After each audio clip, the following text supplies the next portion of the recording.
महाराष्ट्र विधानसभा चुनावों के लिए शिवसेना यूबीटी की पहली सूची जारी हो गई है। इस लिस्ट में 65 उम्मीदवारों के नामों का ऐलान किया गया है।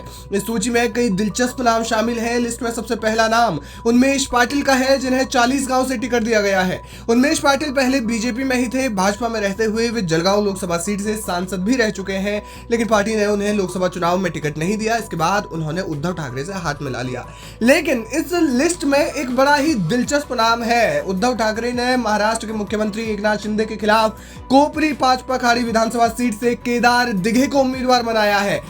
यूबीटी ने एकनाथ शिंदे के खिलाफ जिन पर दांव खेला है वे केदार दिघे महाराष्ट्र के दिग्गज नेता और एकनाथ शिंदे के राजनीतिक गुरु आनंद दिघे के भतीजे हैं। आनंद दिघे शिवसेना के कितने बड़े नेता रहे हैं, इसका अंदाजा इसी बात से लगाया जा सकता है कि जब एकनाथ शिंदे वाली शिवसेना ने 22 अक्टूबर को अपनी पहली लिस्ट जारी की तो उसमें एक तरह के उद्बोधन में लिखा गया था कि हिंदू हृदय सम्राट आदरणीय शिवसेना प्रमुख बाला साहेब ठाकरे और आदरणीय आनंद दिघे साहब के आशीर्वाद से शिवसेना महाराष्ट्र विधानसभा चुनाव 2024 के लिए उम्मीदवारों की लिस्ट जारी करती है।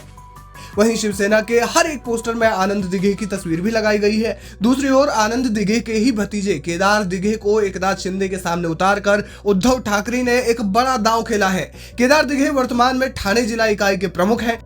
हालांकि पार्टी में उनका पद इस समय इतना बड़ा नहीं है, लेकिन उनके चाचा शिवसेना की ही विचारधारा के शख्स थे। ऐसे में उनका वोट बैंक केदार दिघे की तरफ जा सकता है। माना जा रहा है कि उद्धव ठाकरे ने उन्हें उतारकर एक मास्टर स्ट्रोक खेला है, क्योंकि सीट पर लड़ाई दो शिवसेनाओं की है। कहा जाता है कि आनंद दिघे बाला साहेब ठाकरे के भी चहीते थे। वे शुरुआत से ही अविभाजित शिवसेना के कद्दावर नेताओं में से एक थे। ऐसे में उनके रिश्तेदार को एकनाथ शिंदे के खिलाफ उतारना उद्धव ठाकरे का एक बड़ा दांव माना जा रहा है। महाराष्ट्र की 288 विधानसभा सीटों के लिए मतदान 20 नवंबर को होगा, जिसके लिए परिणाम ठीक 3 दिन बाद यानी कि 23 नवंबर को आएंगे।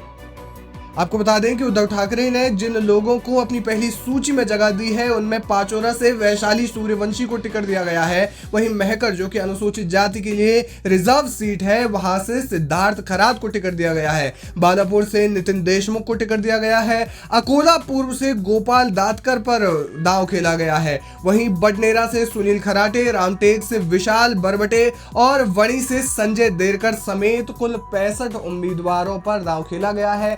खास बात यह है कि उद्धव ठाकरे ने लगभग उन सभी विधायकों को टिकट दिया है जो कि शिवसेना के विभाजन के समय उनके खेमे में आ गए थे।